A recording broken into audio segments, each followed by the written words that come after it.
Acción Pública. La respuesta que usted se merece en política, arte, ciencia, conflictividad humana. Domingos de 9:30 a 11 de la mañana por Ondas de la Montaña, 1350M en su dial. Dirige y conduce José Abad Zuleta Cano.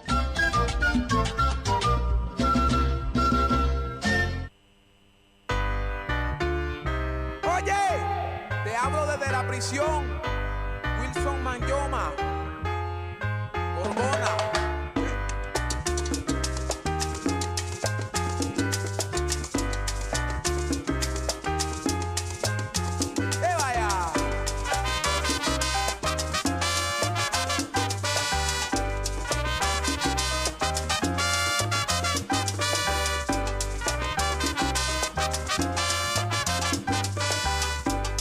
Buenos días, buenas tardes, buenas noches a todos nuestros oyentes en todos los usos horarios. Bienvenidos a esta nueva emisión de su programa Acción Pública, el programa que le entrega la respuesta que usted se merece. Por Ondas de la Montaña, la tradicional de Antioquia, 1350 AM, los domingos de 9:30 a 11 de la mañana. Acción Pública, la clase del domingo. Siempre con los mejores invitados, con los más preparados, con la gente más consciente y más capaz de realizar el análisis de la problemática social, no solo local y nacional, sino internacional. Hoy tenemos unos invitados especiales porque el tema de hoy es un tema controversial, complejo, y es sencilla la pregunta problematizadora. ¿Se legitima el Estado capturando a habitantes de la calle adictos a los estupefacientes? Por eso tenemos a los mejores, pero antes vamos a nuestras secciones habituales. Lo bueno. Y lo bueno de hoy es un mensaje que me envió un oyente desde Buenos Aires, Argentina. Me dijo: José, siempre te escucho que tienes dificultades para lo bueno en tu programa. ¿No te parece que lo bueno algún día sería estar vivos y poder estar en acción pública? Sí, un saludo especialísimo a todos nuestros amigos oyentes en Argentina. Claro que sí. A Rodrigo, gracias por tu mensaje y por tu oportunidad, me parece excelente. Sí, lo bueno hoy es estar vivos, estar aquí en acción pública, y eso me parece maravilloso. Voy a ubicar en un solo ítem lo malo y lo feo, porque son suficientemente malo y suficientemente feo lo que voy a hacer. La Asamblea de Antioquia pretendió, y casi lo logra, declarar hijo adoptivo al ex procurador Ordóñez. Mi observación no tiene nada que ver con el partidismo. Yo he entendido siempre que los homenajes y esas declaratorias de honoris causa, de hijos adoptivos y todas esas cosas que se inventó el capitalismo hace muchos años, pueden darse en la medida en que se generen algunas características especiales para quienes se les reconocen esos homenajes y esas loas y esos ditirambos. Y la pregunta que me hizo un oyente fue: ¿qué hizo Ordóñez por Antioquia mientras estuvo en la Procuraduría? Yo no supe contestarle, porque la verdad no, averigüé muchísimo y no encontré nada. Mis invitados están que se hablan, yo sé que están que se hablan. Oscar, buenos días. Gracias, José, hombre, muy complacido de que me hayas invitado a tu programa Acción Pública, a la doctora Hilda. De verdad que es un placer de que tan destacado jurista de la ciudad me invite a ser parte de su programa y compartir mi experiencia académica con ustedes. Muchas gracias, José Abad. Pero usted está que se habla frente a lo del procurador. Hombre, efectivamente, José, es bastante complejo y uno se pregunta en su interior qué hizo Alejandro Ordóñez en Antioquia para que sea declarado hijo adoptivo por la asamblea de nuestro departamento. Y lo complejo del asunto es que se opone un solo diputado, se opone un diputado del Polo Democrático, que después que se sabe que es de la oposición al Partido Conservador, pero Lo que más da extrañeza es que tanto el Partido Liberal, el Partido de la U, excepto también, ahora el Partido Verde también hizo oposición, el doctor Rogelio también hizo oposición a ello. Entonces, como que todos se pusieron de acuerdo para declararlo hijo adoptivo. Bueno, y los trinos impidieron esa situación, José Abad. Eso es muy importante, las redes sociales. Pero nuestro otro invitado, el doctor Berardo Gutiérrez Rodríguez, prestigioso abogado de la ciudad de Medellín. Doctor, buenos días. Usted está también que se habla con base en lo malo y lo feo de hoy. Adelante, buenos días. José Abad, muchas gracias, hombre, por esta invitación tan amable a compartir el conocimiento que como abogado hemos tenido en el ejercicio de la profesión. Frente al tema, me parece que las asambleas departamentales, como los consejos, deben cumplir una función de control político. Y dentro de eso, pues, yo creo que hay unos límites establecidos por el ejercicio diario de esa vocería que el departamento le entregó a quien lo representa en la asamblea. Yo creo que ha tenido un paso débil la asamblea en esa proposición. Bueno, y no solo paso, las asambleas sirven para muy poco, por no decir poquísimo. En todos los análisis de constitucionalidad que se han realizado y en el derecho constitucional comparado, las asambleas no tienen una función muy importante. Lo que pasa es que en Colombia, de todas maneras, la burocracia política es muy importante y de eso viven algunos y muchos más bien. Y por eso es lo malo y lo feo, porque los diputados, con la plata de los contribuyentes, realizan homenajes a personas que no han cumplido con un mínimo de posibilidades para ser dignos representantes o merecer esos homenajes. Como ustedes, amables oyentes de Acción Pública, saben que nuestro objetivo es ilustrarlos para que ustedes asuman sus propios criterios y puedan tomar sus propias decisiones. Si usted está de acuerdo con el homenaje que le hicieron o que le iban a hacer al procurador Ordóñez, perfecto, felicitaciones. Puede volver a votar entonces en las próximas elecciones por el señor Carlos Ríos Correa, del Partido Conservador, ponente de la iniciativa.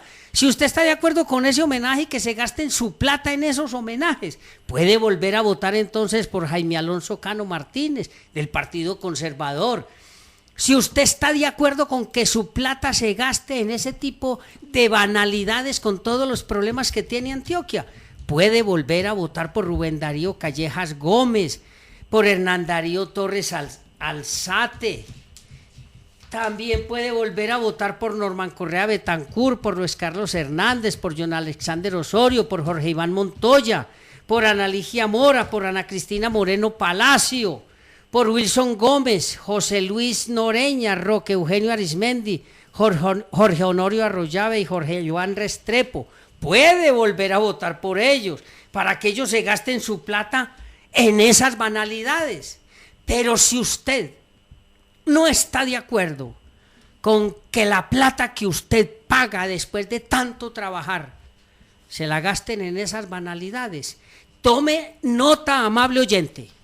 Tome nota, amable oyente, y jamás vuelva a votar para ningún cargo por estos ciudadanos, diputados que iban a hacer ese homenaje y que afortunadamente a la democratización de las redes sociales se pudo evitar semejantes abrupto.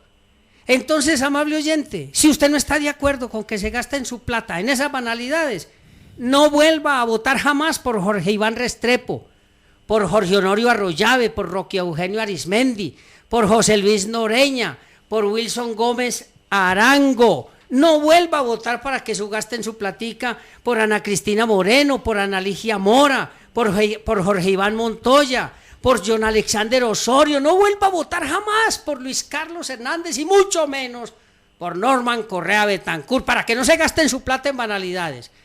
Por eso esto es lo malo y lo feo. Repito, esto es democracia. Si usted está de acuerdo con que se gasten su plata en eso, vote por ellos. Y si no, jamás vuelva a votar por ellos. Un saludo especial al doctor Fernando Carrillo, Procurador General de la República, que se encuentra en sintonía, dada la trascendencia del tema que vamos a tratar hoy.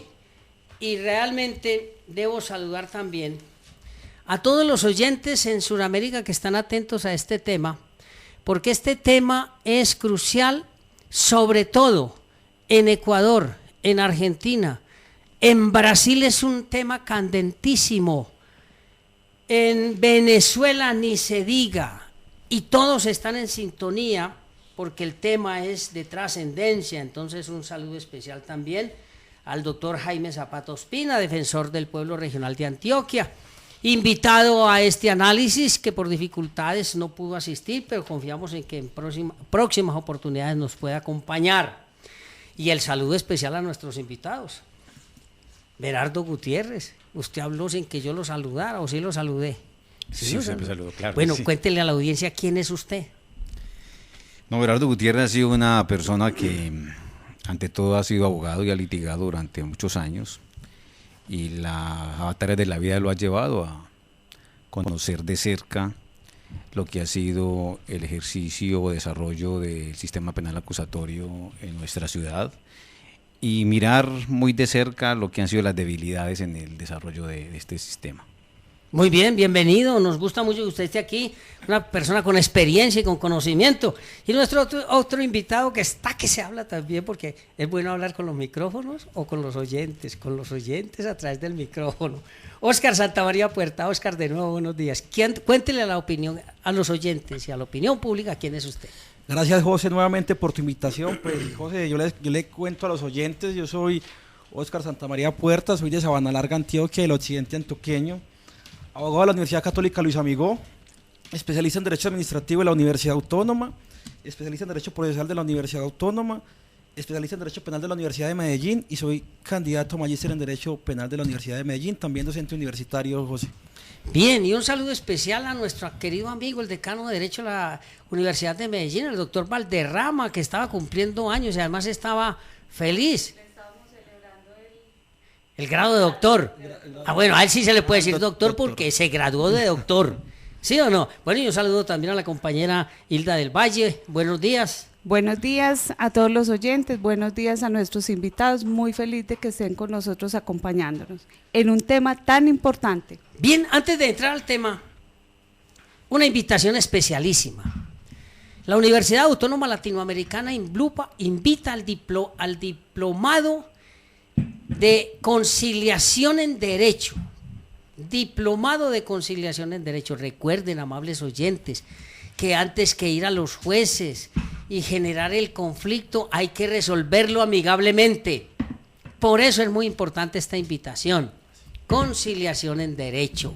Les hago una invitación con mucho cariño. Voy a ser la monitora de este diplomado, voy a estar pendiente de todos los asistentes y vamos a tener muchos profesores que tienen mucho conocimiento, muy interesante.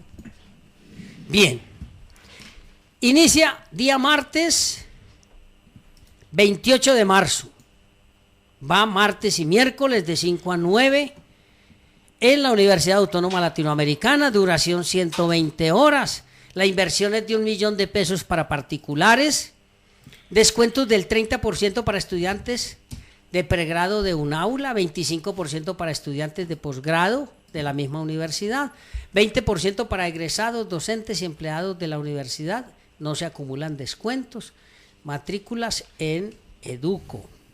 Es muy importante que tiene vigilancia del Ministerio de Educación. Este diplomado está organizado por Centro de Mecanismos Alternativos de Resolución de Conflictos, MARC. Toda la información se les entrega en la Universidad Autónoma Latinoamericana, Diplomatura en Conciliación en Derecho, con la coordinación también y la monitoría de la doctora Hilda del Valle Puerta. Saludo cordial también a nuestro rector, el doctor Rodrigo Flores, al doctor Ramón Elejalde, a toda la planta de profesores que con dedicación y alegría estamos sacando adelante a la Universidad Autónoma para mejorar la sociedad.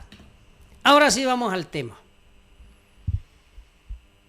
Se legitima el Estado y a través de ese legitimar del Estado se legitima la Fiscalía General de la Nación, se legitima la Judicatura Colombiana, se legitima la Policía Nacional, se legitima la Defensoría Pública. cuando tienen que acudir 4 de estas instituciones al procesamiento de habitantes de calle adictos capturados por la policía? ¿Se legitiman esas instituciones con este tipo de acciones? ¿Obedecen estas acciones a verdadera política criminal del Estado? ¿Es un programa sistemático? ¿Tiene que ver con la realidad de los enfermos adictos? ¿O es que aún se siguen considerando los adictos delincuentes? Para eso invitamos a los mejores, al doctor Oscar y al doctor Berardo. ¿Quién quiere iniciar entonces con ese primer planteamiento, mis queridos amigos? Doctor Oscar. Hombre, iniciemos con la experiencia, el doctor Medardo, hombre, que aquí hay más experiencia, que acá de pronto estamos por debajo de él en experiencia. Entonces, que inicie el doctor Gerardo en su exposición. Doctor, muchas gracias. Hombre, sí. Bueno, que sea lo primero, doctor Abad, doctora Hilda, amigo. Yo soy abogado de la Universidad de Medellín. He hecho el posgrado de Derecho Administrativo. Hice uno en probatorio penal y recientemente de magíster en Derecho de la misma Universidad de Medellín. Para comenzar ese tema, pues quiero hacer una lectura, una reflexión que trae la sentencia 42617 del 2014, que tiene una expresión muy acorde a la pregunta que usted se hace, doctor Abad. Esas líneas que quiero poner en consideración como abrebocas de lo que será este debate, dice, numeral 7 de esa sentencia: en adelante la Fiscalía General de la Nación, la Policía Nacional y los órganos de policía judicial deberán dirigir su persecución hacia los verdaderos traficantes de narcóticos, que son quienes lesionan o ponen en peligro efectivamente los bienes jurídicos tutelados. En cambio, a los consumidores habrá de brindarle la protección reforzada a que también están obligados por ser todos ellos autoridades estatales. Me parece que esa reflexión que trae la sentencia, que es una sentencia de trascendencia frente al manejo de los consumidores, tiene la expresión clara de cómo se puede decir desde la autoridad de la Corte Suprema de Justicia que el Estado se legitima capturando consumidores. Y trascienden eso, porque lo que hace la sentencia es darle una interpretación pro persona al artículo 49 de la Constitución, cuando eleva a categoría de problema de salud pública el problema de quienes tienen dependencia por adicciones, aún más porque solamente son consumidores habituales de estupefacientes. Le da y le pone una responsabilidad a la sociedad, a la familia, al Estado, para que le den tratamiento terapéutico a estas personas que han incursado en el mundo de las drogas. Pero igualmente esa sentencia, como lo hace el artículo 49 de la Constitución, va más allá a darle tratamiento de población vulnerable a los drogodependientes. Y cuando se refiere a darle tratamiento de población vulnerable con la protección reforzada, positiva, que trae la Constitución, el artículo 49, pues se cae en lo que nos indica el artículo 13 de la Constitución. El Estado protegerá especialmente a aquellas personas, inciso final, dice el artículo 13 de la Constitución, el Estado protegerá especialmente a aquellas personas que por su condición de económica, física o mental se encuentren en circunstancias de debilidad manifiesta y sancionará los abusos o maltratos que contra ellos se cometan. Y me parece que instrumentalizar los drogodependientes con el argumento de traficantes de droga es incurrir exactamente en lo que el artículo 3 de la Constitución nos indica frente al comportamiento de las autoridades que deben tener a la hora de intervenir estas personas. Y mucho más allá, un poco de derechos fundamentales se violan con el comportamiento.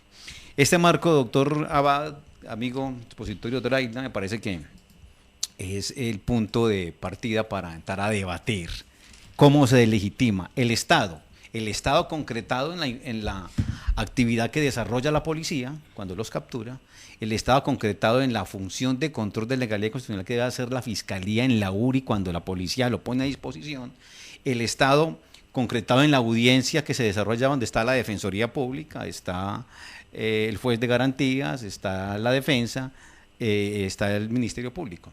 porque allí se da un debate que muchas veces se desconoce la realidad de lo que ha circunscrito el comportamiento de la policía. Y ese debate muchas veces no es oído por las autoridades. Bien, me preguntan, un oyente, dicen: José, muy bueno el programa, el comienzo, pero entonces con la lectura que hace el doctor Berardo, me pregunto, ¿y es que esa sentencia no la ha leído sino usted, doctor Berardo? Me pregunta el oyente. ¿Esa sentencia no la ha leído sino usted? O la otra pregunta podría ser, según el artículo 13, ¿dónde está el Estado cuando tiene que estar en la función de los que trabajan en la URI, en la función de los mismos policías que son los que hacen las capturas? Porque el artículo habla, la sentencia habla, pero ¿quiénes son los que capacitan a los policías para que tengan esa sentencia, para que tengan ese artículo? Pero miren la pregunta del oyente tan dura, porque es muy dura. Coherente. Y además, lo que nos está diciendo Oscar y oyentes es, o sea que de las autoridades del Estado colombiano nadie ha leído esa sentencia, salvo los señores que están en ese programa y la señora que coordina la producción. Oscar.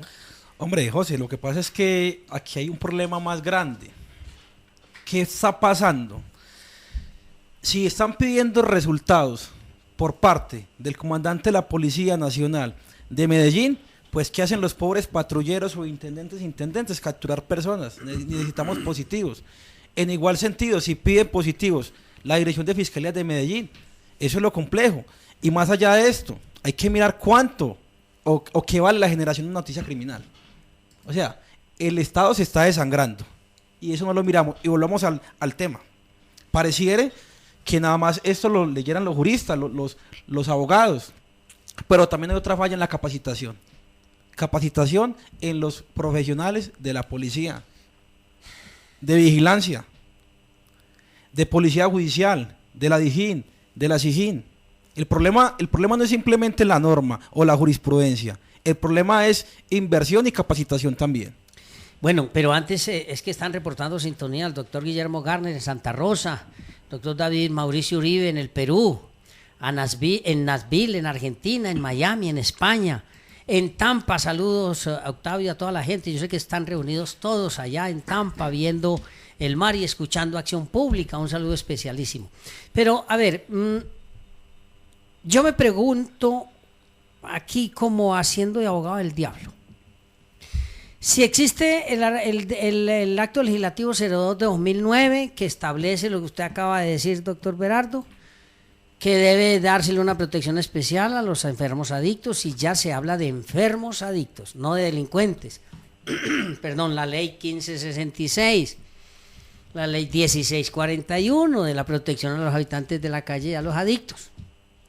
Si existe esa normatividad, la pregunta que yo me hago como abogado del diablo es: ¿prevalece sobre toda esa normatividad la intención de informes estadísticos de los organismos policiales, de la Fiscalía y de la Judicatura sobre la ley, sobre los derechos fundamentales?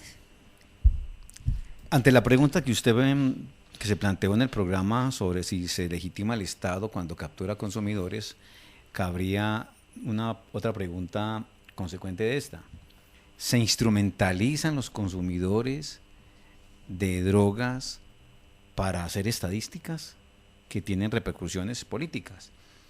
No olvidemos que cuando usted le reclama a la judicatura que le discrimine la parrilla de estadísticas que tienen establecidas conforme a los delitos que se llevan a las audiencias, encontrará usted que la estadística sobre delitos de estupefacientes no tiene una gama de cantidad. Para las estadísticas lo mismo es un traficante de 10-15 gramos, de 10-15 kilos, que un traficante de 4 o 5 gramos. O un consumidor. Sí, es un consumidor. Sí, es lo mismo. Entonces, cuando usted no diferencia esa cantidad, que es determinante frente al comportamiento de la sociedad, entenderá que el consumidor es instrumentalizado para llenar esa estadística, que tiene repercusiones en casos como este, el Plan Colombia. O Es decir, simplemente ¿cómo legalizan captura, o a veces ni imputan y se va en libertad. ¿Y eso qué termina? En un archivo, pero queda la estadística. Sí, queda la Queda la estadística. estadística para mostrarla. a Queda nivel el positivo, internacional. por decirlo así, queda el positivo. Entonces, cuando usted mide la estadística, hemos capturado 1.800 narcotraficantes. Claro, Ahí eso tiene están los de impacto 1.3 impresionante. gramos, Claro. es decir, los de 25 gramos de marihuana. Es decir, entendemos que la respuesta o la pregunta consecuente a la que usted plantea para el programa es eso. ¿Estará instrumentalizando a los consumidores para hacer unas estadísticas con vocación política internacional? Ahora Pero, bien, Oscar, ahora sí. bien, importante lo que hablamos extra micrófonos antes de iniciar el programa. Cuando se hace ese análisis, por ejemplo, la cocaína, cuando se hace ese análisis y se va a un juicio, que un perito experto determine si es de alta pureza, en qué queda ese estupefaciente, en qué queda, si efectivamente es puro 100%. Entonces, como uno le dice, no, son 500 gramos de cocaína, cuando se hace ese análisis por parte de la defensa con un perito experto, resulta que quedan 15 gramos. Pero ojo, que es que ahí en ese caso el perito experto de la defensa no podría intervenir porque los 15 kilos o los 15 kilos los tiene la fiscalía y no le va a entregar a usted eso para hacer el análisis, o sea que hay una desventaja. Pero además, es importante tener en cuenta, amables oyentes, que el propósito de este programa es que usted se ilustre sobre la complejidad que significa no solo la adicción, sino la persecución del Estado colombiano a los adictos, porque es una persecución. Y obsérvese lo siguiente, en esa estadística que usted habla, doctor Berardo, no se plantea siquiera lo que es la reincidencia, y no se plantean los ciclos de reincidencia. Yo he tenido casos específicos de muchachos, y usted lo sabe, que los capturan 5 veces en una semana. El mismo muchacho lo capturan 5 veces en una semana. Y el mismo policía. Y el mismo policía además. Y cuando él llega a la entrevista, por ejemplo, en la defensoría, él dice, siquiera me tocó con usted, hombre, doctor Abad, porque es que de pronto sí me voy ahora. ¿Y cuánto llevas privado de la libertad? Doctor, voy a cumplir 35 horas. Entonces observen lo siguiente, amables oyentes, que usted hablaba, doctor Berardo y Oscar, de la violación de los derechos. A un ciudadano adicto que ya lo conocen en la fiscalía, lo conocen los policías, los defensores, los custodios, los jueces, lo dejan 35 horas para legalizarle la captura en el calabozo, es decir, para verificarle qué, identidad, el PIPH. O que es drogadicto. No, porque esa parte no la determinan ellos, pero ellos saben que es drogadicto, pero, claro. No, Es consumidor habitual. pero acuérdate, o sea, yo he estado, por ejemplo, cuando están en los turnos de la defensoría, en el piso 16, y he visto habitantes de calle que simplemente con verlos uno dice, este muchacho es de la calle, o sea, ¿qué está haciendo acá? Sí. Entonces yo hago una pregunta con relación a lo que dice el doctor Berardo.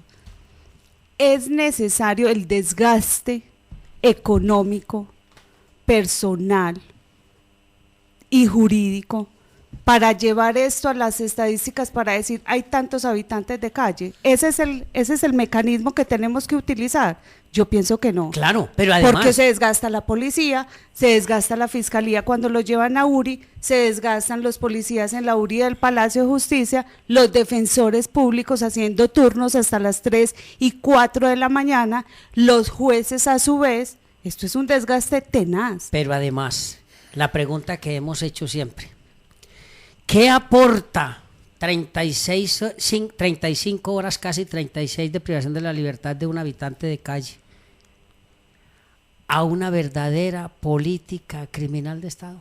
Es que ¿Qué le aporta? Nos estamos desviando, José, nos estamos desviando. A ver, primero que todo hay que mirar unas políticas públicas que sean fuertes. De esas políticas públicas se desprende la política criminal y cómo deben ser tratados esas personas como problema de salud pública. Sí, siga. Como problema de salud pública.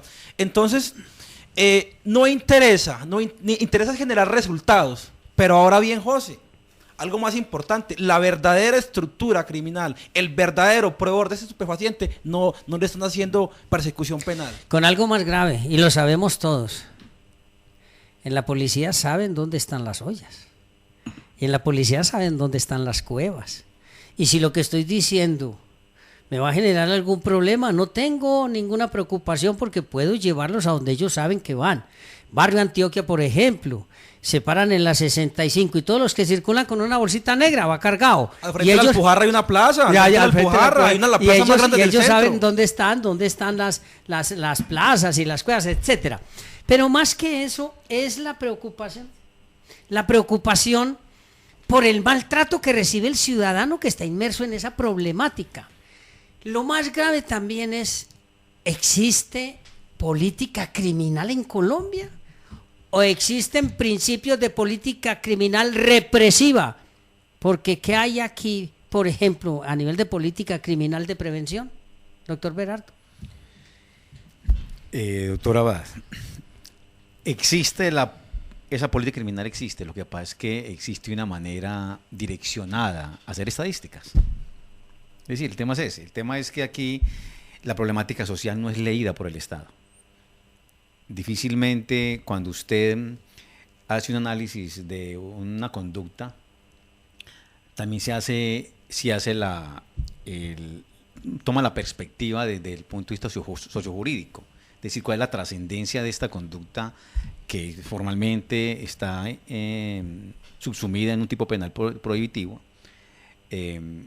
tiene alguna repercusión o alguna causa en los problemas sociales.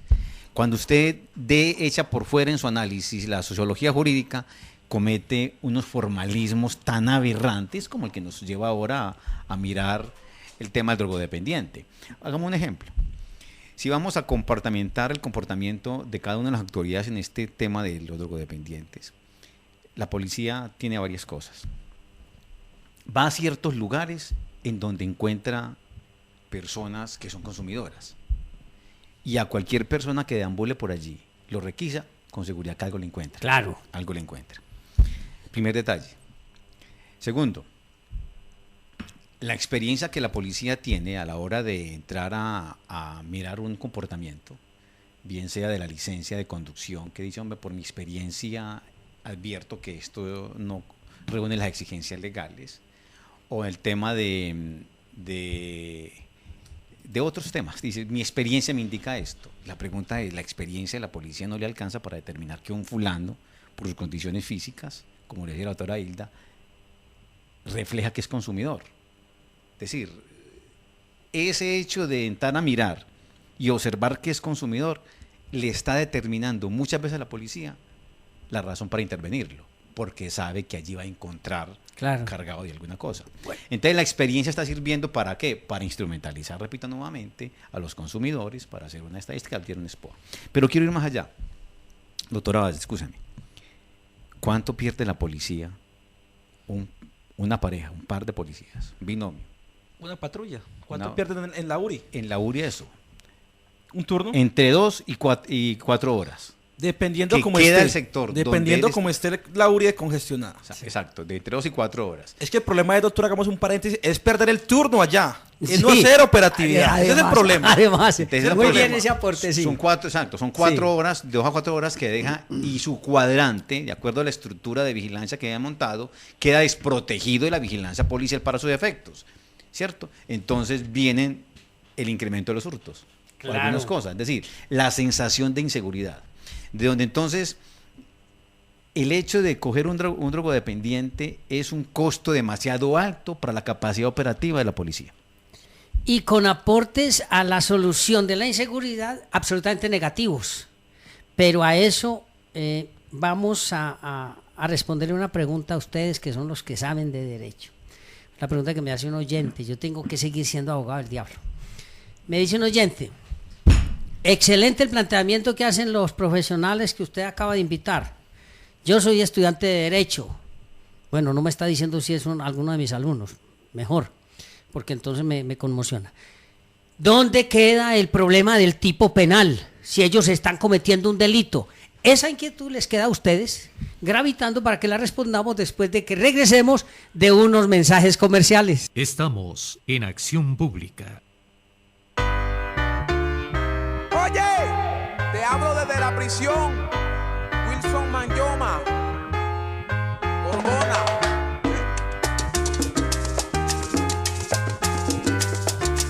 Bien, amables oyentes, continuamos en su programa Acción Pública, el programa que le entrega la respuesta que usted se merece. Todos los domingos de 9:30 a 11 de la mañana por Ondas de la Montaña, la tradicional de Antioquia, 1350 AM. Acción Pública, la clase del domingo. Hoy con el tema de las capturas a los habitantes de calle y adictos.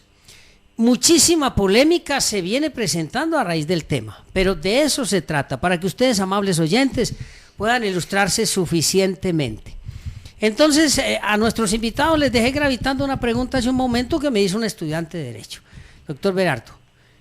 El estudiante nos dice, bueno, ustedes hablan muy chévere, y uno diría, sí, lo convencen a uno, pero y entonces yo acabo de leer aquí el artículo 376 y dice... Y además la ley 30 de 1986 establece unos mínimos que puede tener el ciudadano adicto. Ustedes me recordarán, 1 gramo de cocaína, en heroína no hay ninguna tasación, 20 gramos de marihuana, etcétera, en anfetaminas también, igual 1 gramo. Y entonces, si a un ciudadano adicto o no, lo capturan con 25 gramos de marihuana, pregunta el estudiante, ¿no está violando la ley? Sí, vamos a hacer una... Sí y no. Por eso es bueno traer abogado. Sí. Esta clase el domingo, oye, allá dice la otra abogada, depende, sí, no, depende, yo me quedo callado porque yo espero más bien cuál es la exposición. Adelante, doctor Berardo. Bueno, cuando usted lee el tipo penal del 376, tiene una serie de verbos alternativos para configurar el delito de tráfico de estupefacientes, pero allí entre esos tipos alternativas no encuentra el consumir. De donde consumir no es un delito. Y cuando habla de consumir, no está hablando de cantidades, es consumir. Y resulta que como el que es diabético requiere ciertas cantidades de medicación para el día y debe tomarse la que le digan, la que el cuerpo, la que su diagnóstico indica que debe consumir todos los días, la insulina para evitar que entre en crisis. Cierto, lo mismo pasa con el drogodependiente. ¿Cuánto requiere él para aliviar su problema existencial como drogodependiente?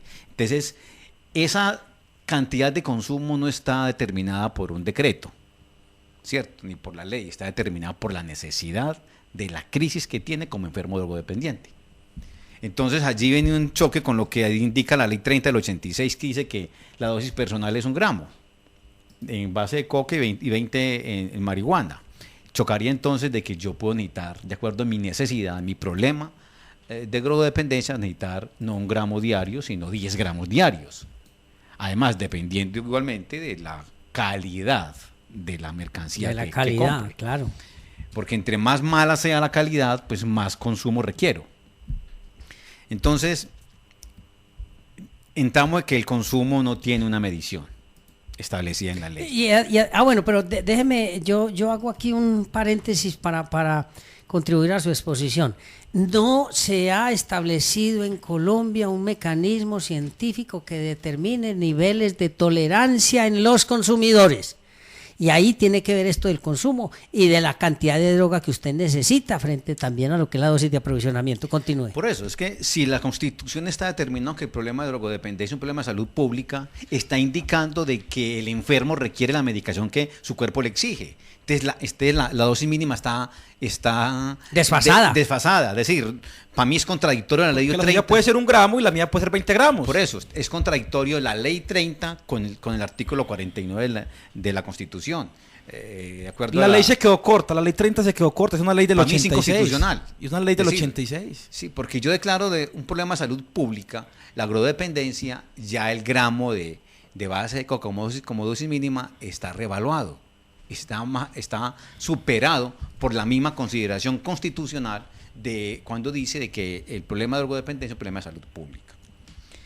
Entonces, para indicar esto, doctor, déjeme tocarle un tema sobre el principio pro persona. Hágale, es que esta es la clase. Ustedes y son muy los buena. Ustedes son los dueños de la clase. Además, con estudiantes como ustedes, es una delicia estar en clase. El principio pro persona dice a grandes rasgos que todo debe ser interpretado conforme al bien de la persona, al ejercicio de sus derechos fundamentales. Y tiene dos alternativas. Pro persona frente a la norma y pro persona frente a la interpretación. Y dice al principio de que frente a dos normas que puedan regular un comportamiento, siempre se podrá escoger aquella que más titulares de ese derecho puedan ejercerlo libremente. Primera condición. Y segunda, de que frente a dos beneficios se debe buscar aquella que materialice más el ejercicio del derecho fundamental de la persona. Buscar la norma que garantice las dos alternativas frente a la norma. Y frente a la interpretación lo mismo. A la hora de interpretar una norma, si tiene dos interpretaciones, se debe hacer la que más titulares se entre a proteger y la que más espacio de garantía para materializar sus derechos también establezca. Perfecto.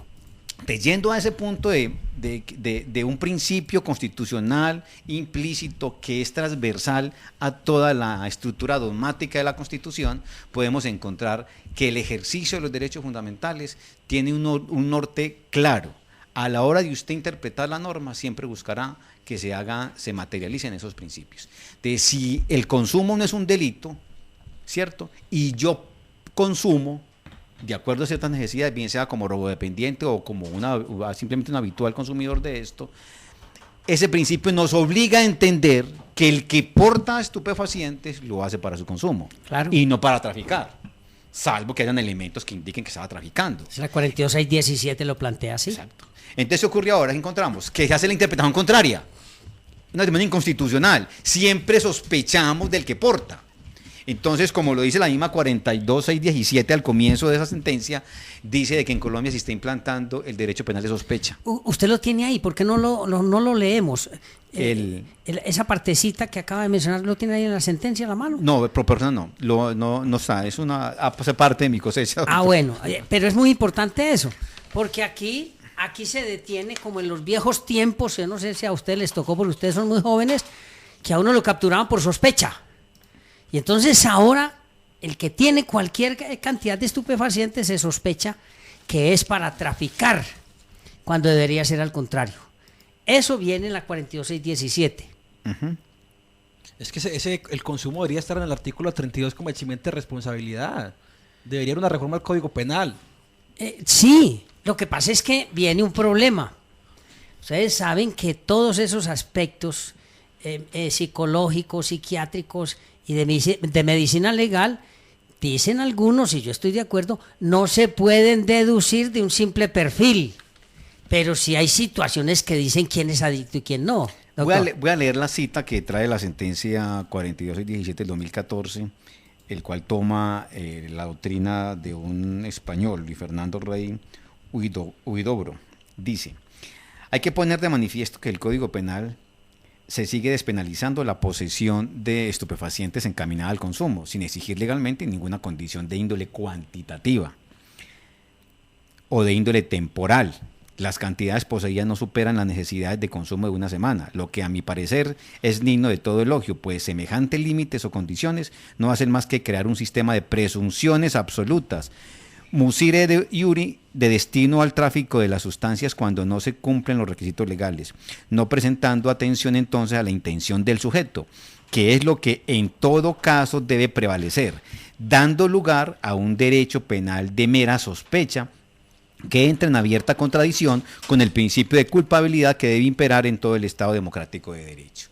Entonces aquí está haciendo carrera de una manera muy, muy incisiva un derecho penal de sospecha. Si debemos entender que la posesión debe ser para consumir, debe ser la presunción que se debe establecer, claro, ¿cierto? Que es la beneficiosa, de acuerdo al principio de persona, no debe tener cabida entonces el principio de que es para traficar.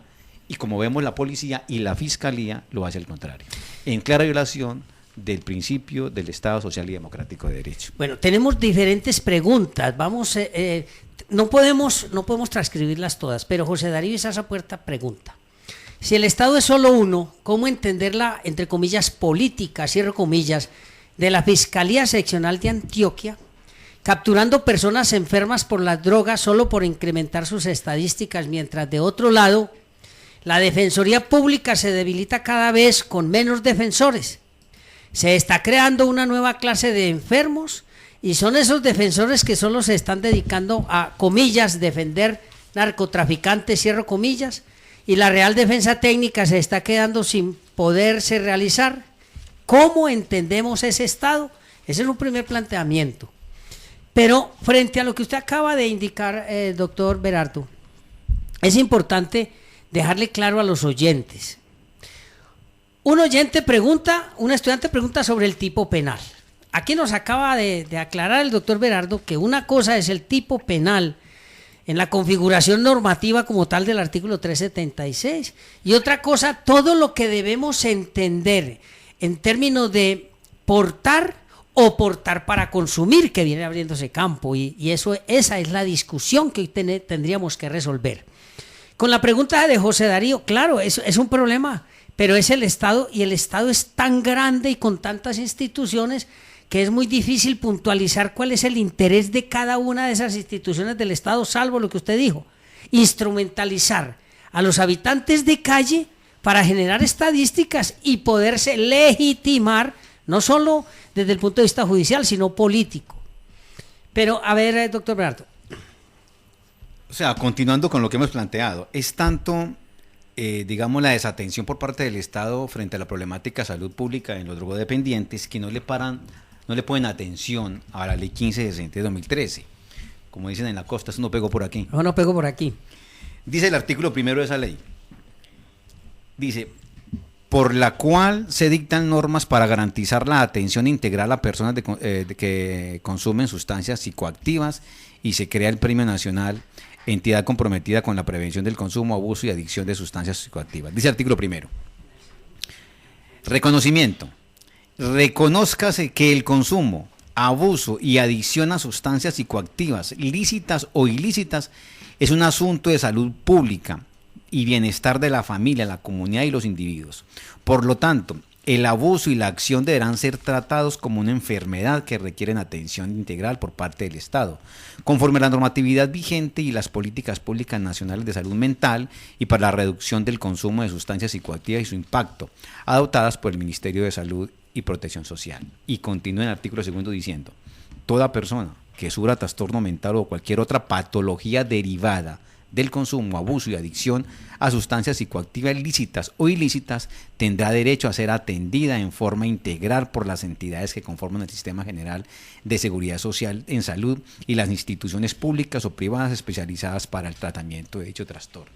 Esta ley le da desarrollo al principio constitucional en el cual se dice de que el consumo de drogas y depender de ellas es un problema de salud pública y está la ley establecida. Veas que hay un vacío, porque es que el que es consumidor habitual o lo hace a diario, debería a ver si quiere un censo y decir, vea, de una entidad como Medicina Legal o una entidad del Estado que determine, él es consumidor habitual, para que el día que lo capturen, vea, yo soy consumidor habitual, yo soy ¿Tengo un carnet? Soy farmacodependiente. Sí. Y nos evitamos ese desgaste en la justicia, Totalmente tanto de de los fiscales, tanto de los jueces, de la Defensoría Pública y de la policía. Me escribe doña María de México, me dice, oiga, muy bueno el programa, ¿ustedes pueden decirnos cuánto puede costar la detención de un habitante de la calle, las personas que intervienen, el tiempo que dura en el calabozo, cuando le dan libertad? ¿Cuánto vale todo ese periodo de tiempo en el que él es privado de la libertad, con los patrulleros, el tiempo que está allá? ¿Pueden decirnos cuánto cuesta uno solo? O sea, es que cuantificar eso es difícil, pero debe ser altísimo. Toda vez porque vos entendés allí dentro de ese estructura que el Estado monta para tramitar el tema de un drogodependiente. Está primero la policía, el conductor de la policía, el costo del vehículo en el cual se transporta la policía. Gasolinita, sí, el combustible, todo eso. La creación de la noticia criminal, esa es la que más vale. Exacto. Después de eso viene en la URI, los vigilantes de los calabozos, viene el dependiente del fiscal o el fiscal para atender todo el trámite, la policía judicial para los actos urgentes, No hemos llegado todavía al Palacio de Justicia. Al Palacio de Justicia, ¿cierto? Después el transporte de la URI hasta allí, el conductor y el costo del vehículo y los vigilantes, custodios y el calabozo y la los energía. Todo, el ascensor, es decir, si ascensor. usted mete esto un costo altísimo. Y después al piso 25, más custodios. ¿Por qué razón? Porque hemos tenido días allá en el piso 16, en donde de 30 carpetas, 22 son de drogodependientes. Correcto. De estupefacientes. Doña María, vea, con todo respeto, es difícil, pero eso puede pasar por cada habitante de calle que capturan. Puede pasar de 5 millones de pesos. Y entonces eso en no una significa noche 30 carpetas. 30 carpetas, o sea, son 150 millones de pesos para nada, porque es para nada, porque el resultado... Solamente legalizar la captura. Si es que legalizan. Si es que la legalizan. Sí, pero además, observen el fenómeno que mencionábamos anteriormente. Siempre se demoran 30, 35 y llegan a las 8 de la noche con 10 carpetas porque se vencen los términos toda la noche. Entonces el juez, los custodios, los defensores, ese pobre ciudadano 36 horas para realizar audiencias a toda carrera. Entonces, como dice José Darío, ¿dónde queda el derecho de defensa realmente? Imposible. Pero un estudiante me acaba de enviar un mensaje. Ustedes que, a ver, Berardo, sigue hablando que esta clase está sabrosa. No hemos terminado el costo. Bueno, estamos en el calabozo. Sí, vamos en Los el calabozo. custodios que lo suben al piso 16, el custodio que está en la sala, el juez, el defensor público, el ministerio público, el fiscal, el asistente del fiscal, el carro que transporta a los fiscales de la URI al centro de servicios. El del centro de servicios para programar las audiencias. Es decir, el costo en la defensoría pública. Es decir, eso tiene un costo elevadísimo.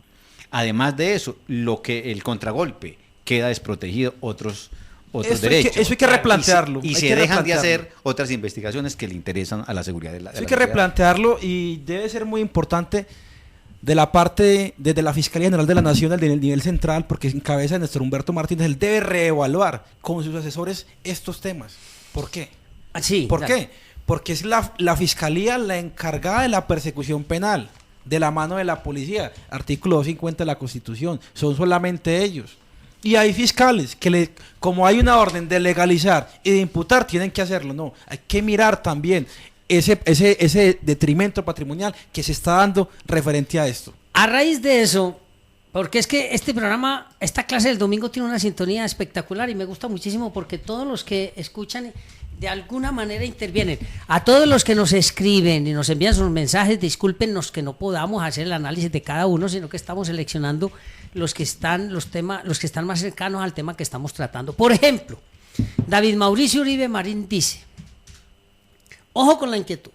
Me surge la inquietud desde el derecho administrativo de que cuando el Estado, entre comillas, captura, cierra comillas, recurrentemente a un enfermo adicto y no le presta la atención que el artículo 49 de la Constitución y otras normas dispone, está sometiendo a ese ciudadano a una carga que no está en la obligación de soportar y puede estar incurriendo en responsabilidad patrimonial. Tema por explorar jurídicamente. Gracias, José David Mauricio. Esta es una inquietud bien importante. Mira el ciclo de detrimento patrimonial, porque es un detrimento patrimonial, porque en la medida en que se planteen los objetivos frente a ese ciclo, no hay objetivos, no se cumplen objetivos, entonces se puede hablar de detrimento patrimonial. Yo no sé si ustedes están en capacidad de responderle o darle una idea a David Mauricio, o lo de usted que es administrativista, Óscar. Mire lo que está planteando David Mauricio. Todas esas capturas pueden generar en un evento dado responsabilidad del Estado por detrimento patrimonial. Una acción de repetición. A ver, lo que pasa es que la acción de repetición sí existe, pero eso a la hora de hacerse real, pues no se hace. ¿Por qué? Porque estamos en ese momento, estamos en un tema de estadísticas y de operatividad que es inocua, que no va a generar un resultado. Y vuelvo y lo digo, es que estamos olvidando y tenemos que ir a la norma, al artículo 376, y toca hacer ese análisis dogmático. Pero que se está olvidando ese análisis dogmático. Si la conducta es típica, antijurídica y culpable, ¿cierto? Este tipo penal tiene una cantidad de verbos rectores. Pero como hay una mala preparación de las personas que hacen estas capturas y llevan a estas personas a la URI, pues ¿qué toca hacer? Todo el procedimiento, toca hacerlo. Pero, Oscar, pero a futuro puede generar una acción de repetición. Pero Oscar, más que una acción de repetición es responsabilidad del Estado. Es decir, ¿pueden los adictos que son capturados 4 y 5 veces conseguir un abogado que demande al Estado para una reparación directa por incumplimiento de sus obligaciones? Podría.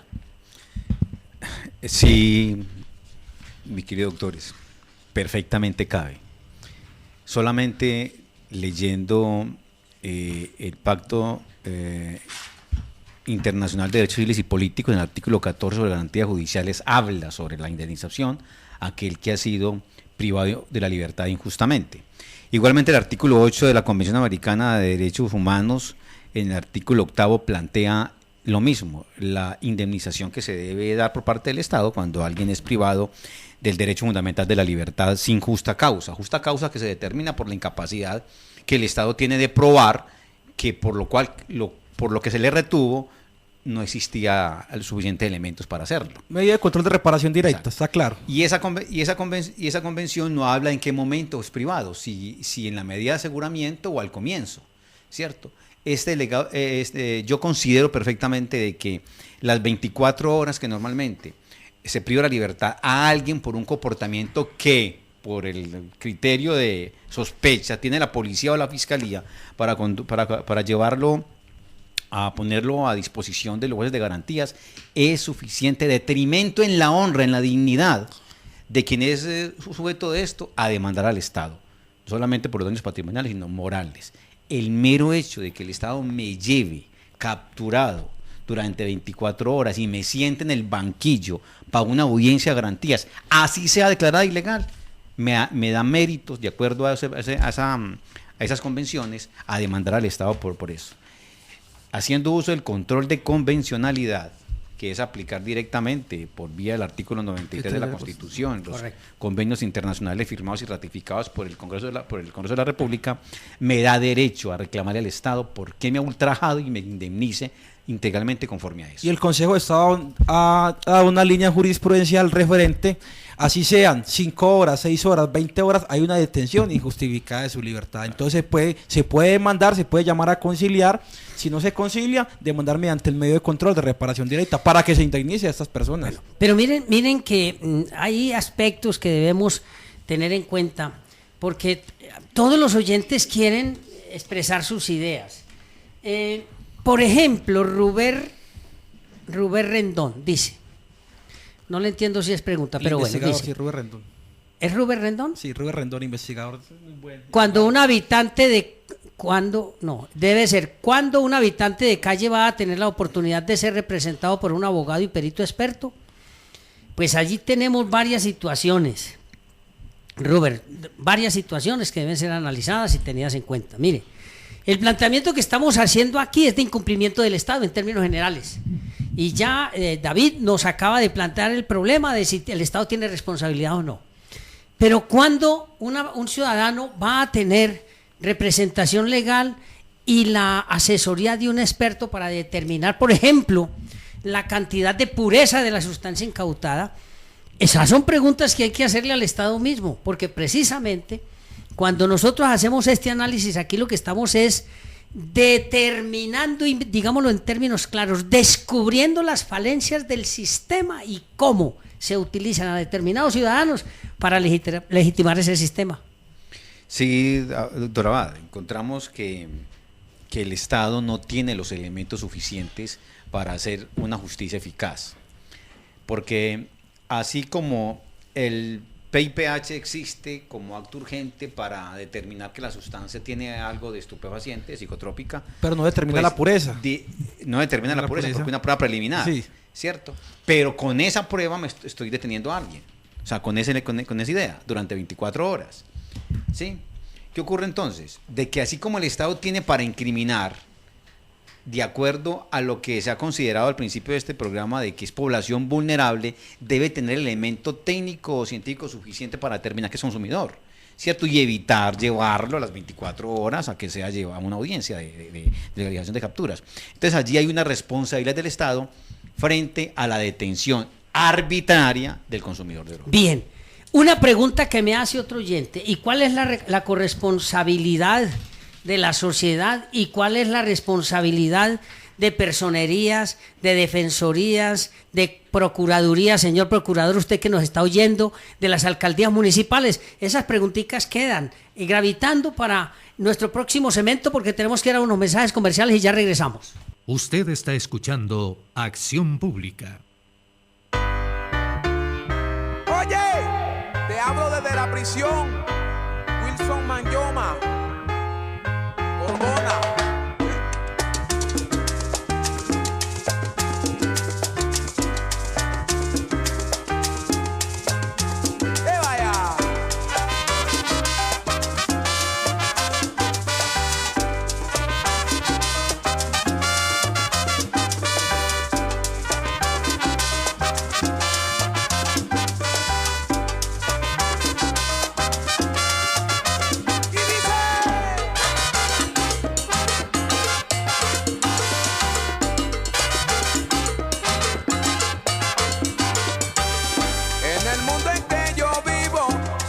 Cuatro esquinas, pero entre esquina y esquina siempre habrá lo mismo. Para mí no existe el cielo, ni luna ni estrella. Para entender lo que significa la privación de la libertad hay que sufrirla siquiera un segundo.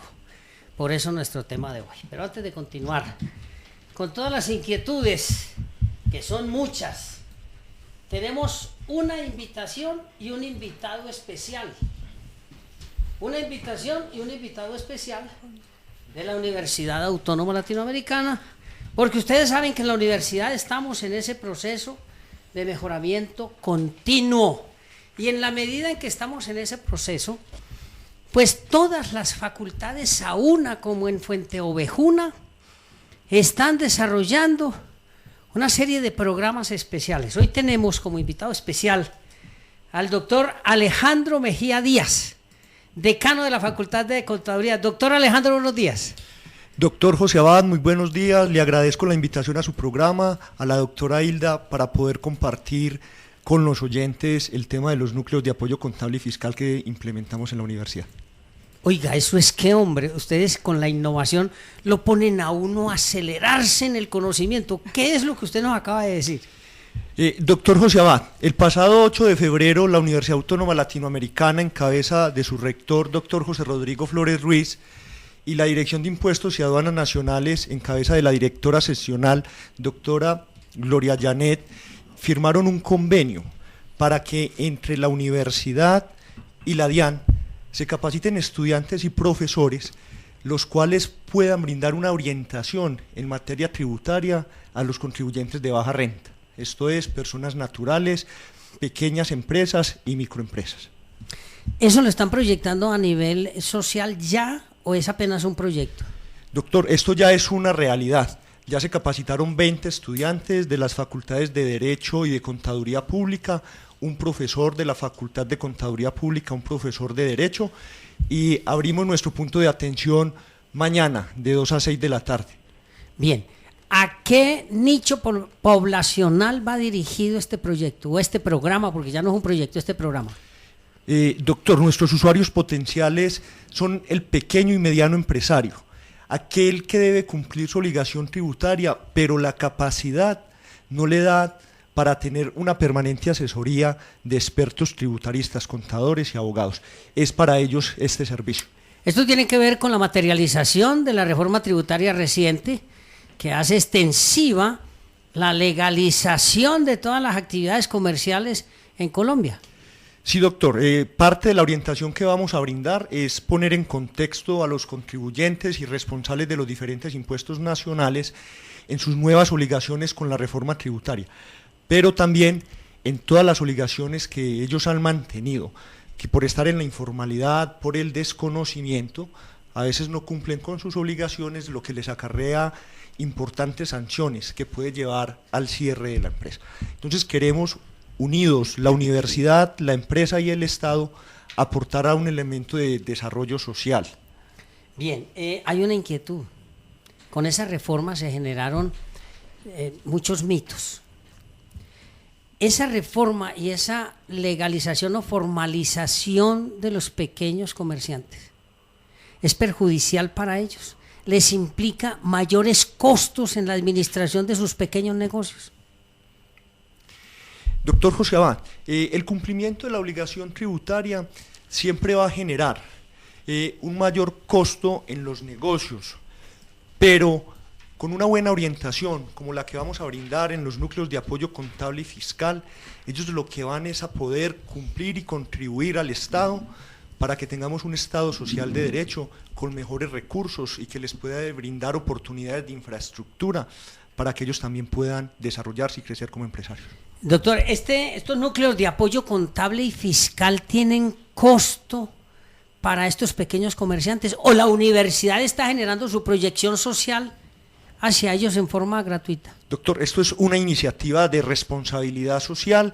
La universidad tiene toda una disposición para ellos y es totalmente gratuita y con todo el respaldo de la universidad, de la DIAN, y tenemos muy cerca a COPI, Asociación de Pequeños Comerciantes. La Asociación de Pequeños Comerciantes, para que todos ellos se puedan acercar y recibir una orientación pertinente en materia del cumplimiento de la obligación tributaria. Pues a mí personalmente me llama muchísimo la atención esta alianza, por eso me parece que es importante visualizarla, difundirla. Y ustedes, señores comerciantes, oyentes, asiduos los domingos de esta clase del domingo, tomen nota. Doctor Alejandro, los comerciantes que no tenían conocimiento de esto y que ahora lo tienen, ¿a dónde pueden recurrir para solicitarle su apoyo y la asesoría de su núcleo? Bueno, inicialmente se puede solicitar la cita en el teléfono 511-2199, extensión 239. También tenemos el punto de atención directo en la calle 49A, número 55A40 en Medellín. Estos son en las instalaciones de la Universidad Autónoma Latinoamericana, bloque 2, primer piso. Y a través del correo electrónico naf@unaula.edu.co nos pueden escribir sus inquietudes y solicitud para agendarles las citas. El horario de atención va a ser de 2 a 6 de la tarde. Doctor Alejandro, me parece interesantísima esta acción social de la universidad y comerciantes, porque un temor muy grande de los pequeños comerciantes era ese. Obvio, eso puede tener algún pequeño costo, pero es mucho mejor tener organizado el negocio, porque así se sabe en qué está. Le agradecemos mucho su presencia y confiamos en que en próximas clases del domingo usted nos pueda seguir ilustrando sobre cómo va marchando el proyecto. El proyecto no, el programa. Claro que sí, doctor José Abad, les agradezco mucho e invito a todos los pequeños y medianos empresarios para que empecemos a hacer uso de este servicio que ofrece la Universidad Autónoma Latinoamericana, que de seguro va a ser en pro del crecimiento empresarial y el desarrollo de la sociedad medellinense y de Antioquia. Muchas gracias. Muchísimas gracias, doctor. Bien, amables oyentes, Acción Pública, los domingos de 9:30 a 11 de la mañana por Ondas de la Montaña, la emisora tradicional de Antioquia, 1350 AM.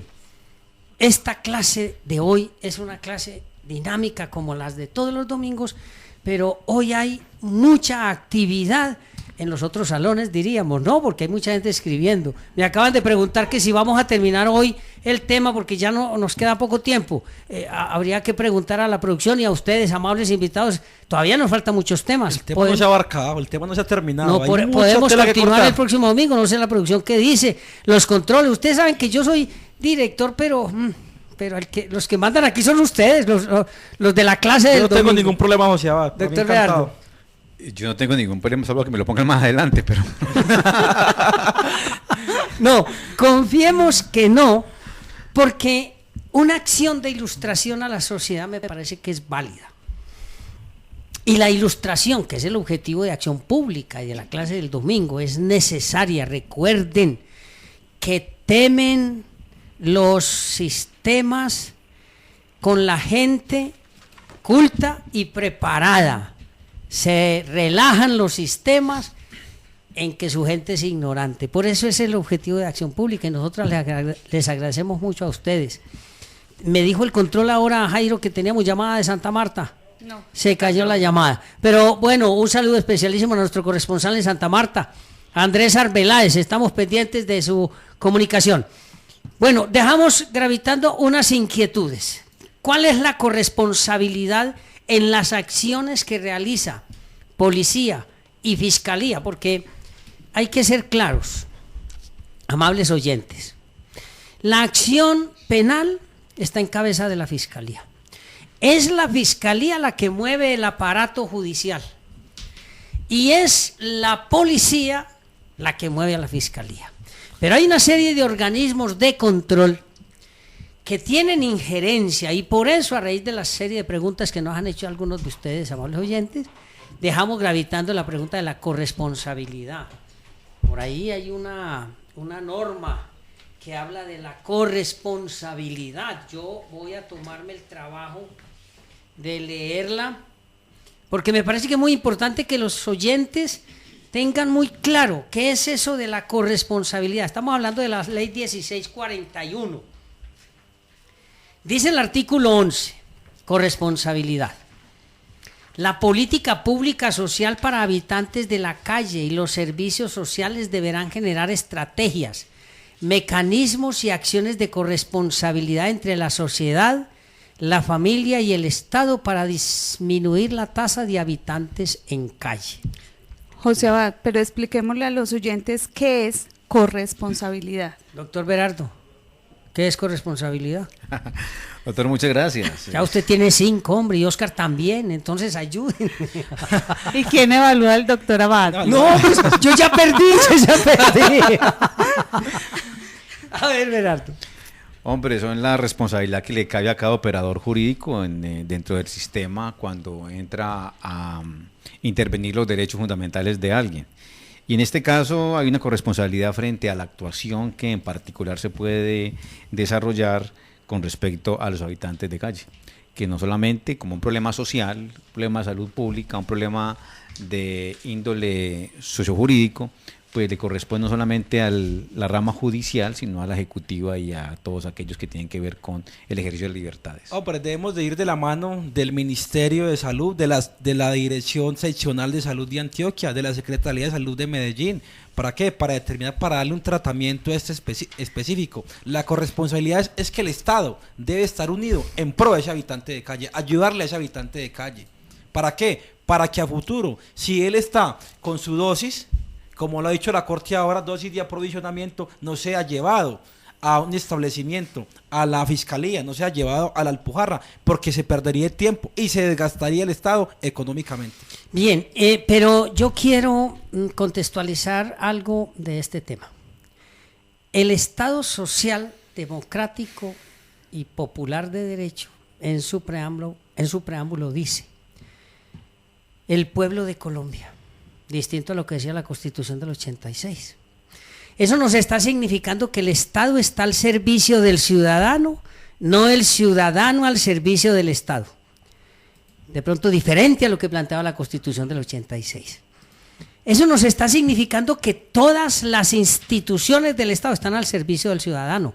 Por eso se llaman servidores públicos. Doctor Fernando Carrillo, que nos está escuchando. Doctor Federico, que nos está escuchando. En la ley 1641 se establece en el artículo 12 lo siguiente: vigilancia. Las personerías municipales y distritales, con el apoyo de la Defensoría del Pueblo, ejercerán la vigilancia del cumplimiento a lo ordenado en la presente ley.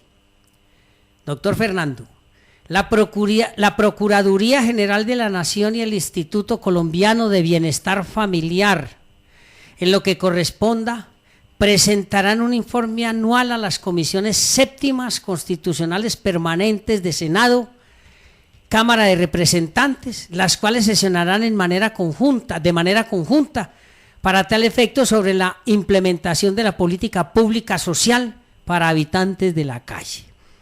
Me pregunta don Fernando desde Ciudad Bolívar. Doctor Abad, bueno, ustedes saben que yo no soy doctor, José, ¿se están cumpliendo estos desarrollos de la ley 1641 en el artículo 12? Doctor Berardo. Doctor Abad, no, digamos claramente que no se cumple. ¿Por qué razón? Contextualicemos el tema. Ya hemos hablado de que el artículo 49 en la reforma del 2009 nos indica de que el problema de drogodependencia es un problema de salud pública. Ese principio constitucional ha sido desarrollado por la Ley 566 de 2012, en el cual se debe reconocer ese drogodependiente y se debe igualmente darle atención integral. La Ley 1641 está en consonancia con ese principio constitucional y con la Ley 1566, porque el consumidor de estupefacientes regularmente es habitante de calle o en situación de calle. Diferenciemos el tema, los dos términos. Habitante de calle es aquel que tiene por casa las vías públicas, y aquel habitante en situación de calle es aquel que por una circunstancia familiar no se encuentra viviendo en la calle y usa las calles, pero tiene un referente que es un núcleo familiar al cual va con alguna frecuencia. Pero unido a esto, hemos entendido entonces que la política pública con base en la 1641 está dirigida al habitante de calle, ¿cierto? Independientemente de su condición de drogodependencia o no. Tiene por título esa ley por la cual se establecen los lineamientos para la formulación de la política pública social para habitantes de la calle y que se dictan otras disposiciones. Habla esa ley de varias cosas, unos derechos que se le deben garantizar a los habitantes de calle. Dentro de esos derechos plantea la ley que hay un obligatorio cumplimiento de todas las instituciones para entrar a atender a los habitantes de calle. Eso vincula a la policía, vincula a la fiscalía y vincula a la administración municipal, a los entes territoriales. Y dentro de esa estructura entra a determinar que las entidades territoriales deben entonces caracterizar la población, ¿cierto? Y ubicarla dentro de la jurisdicción. ¿Para qué? Para que esos principios que allí se establecen, que son dignidad humana, autonomía personal, entren a determinarse. ¿Qué ocurre entonces? De que tiene una obligación la alcaldía municipal frente a una política pública que debe implementarse para ellos, unido, como le dije, con el principio constitucional, con la ley 1566. ¿Qué entendemos entonces? Que hay una obligación propia que no está cumplida por parte del Estado, de la alcaldía, como debe ser. Pero digamos que se hacen algunos hechos tan notorios que los centros de día pueden ser parte de esa política pública que establece para habitantes de calle la 1641, ¿cierto? E igualmente la atención médica que a partir del Estado se puede establecer hace parte de esa política. Es precaria, pero existe. ¿Por qué voy a ese término? Porque la ley 1801 de 2016, que es la ley de policía, de la que tiene que ver con las funciones de policía, el Código de Policía, habla en el artículo 41, parágrafo 3, dice: cuando un consumidor de drogas, bajo sus efectos, se encuentra y puede vulnerar derechos de personas, debe ser trasladado por la policía al centro que se ha establecido por parte del territorial para su atención. Y eso no se hace, vulnerando lo que hemos tratado aquí. Toda esa política pública no se cumple porque la policía no hace eso o la alcaldía no ha determinado los espacios para que se dé ese cumplimiento. Doctor Berardo, compañeros, Oscar, amables oyentes, muchas gracias por la sintonía. Les repito, no puedo hacer el análisis de cada uno de sus comentarios, pero hay uno que me llama mucho la atención. Un saludo especial al doctor Omar del Valle Tamayo. Muchas gracias por su sintonía. Miren lo que nos pregunta el doctor Omar del Valle. Las autoridades argumentan que no tienen competencias legales para solucionar de manera definitiva este gran problema de los indigentes y el porte de sustancias psicoactivas. ¿Será necesario revisar la ley y actualizarla de tal manera que el funcionario pueda cumplir con su misión de manera total? Esta inquietud queda para el próximo programa, porque el tiempo, doctor Omar del Valle, se nos agotó, amables oyentes. Yo lamento mucho que la clase sea como tan cortica, aunque hay veces que, sí, veces no, siempre hace falta tiempo.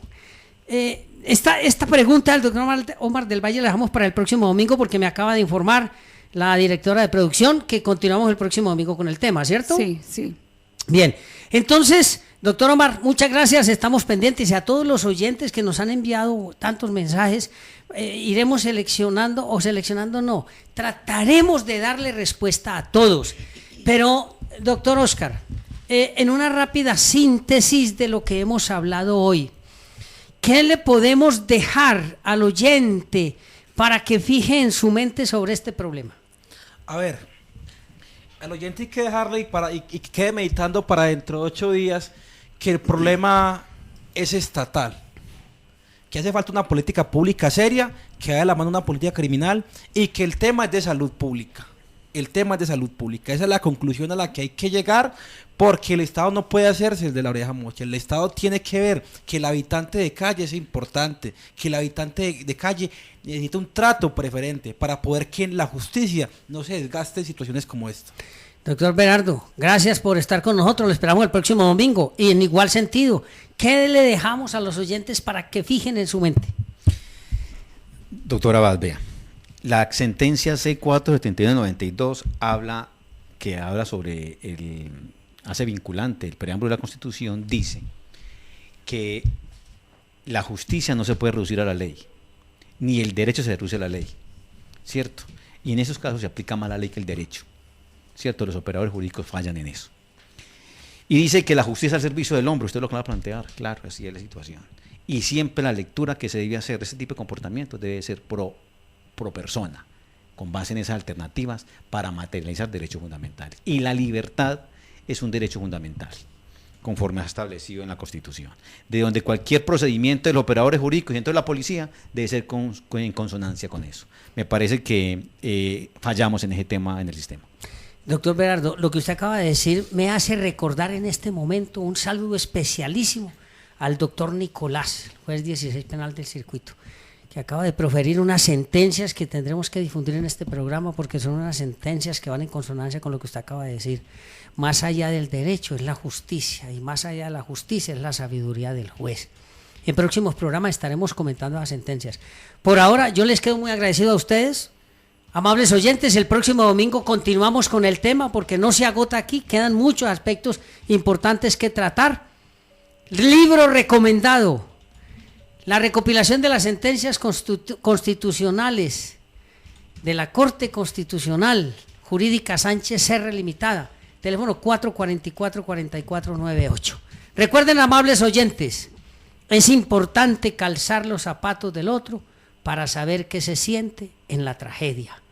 Y no olviden, la única obligación que tenemos los seres humanos en esta vida es pasar sabroso.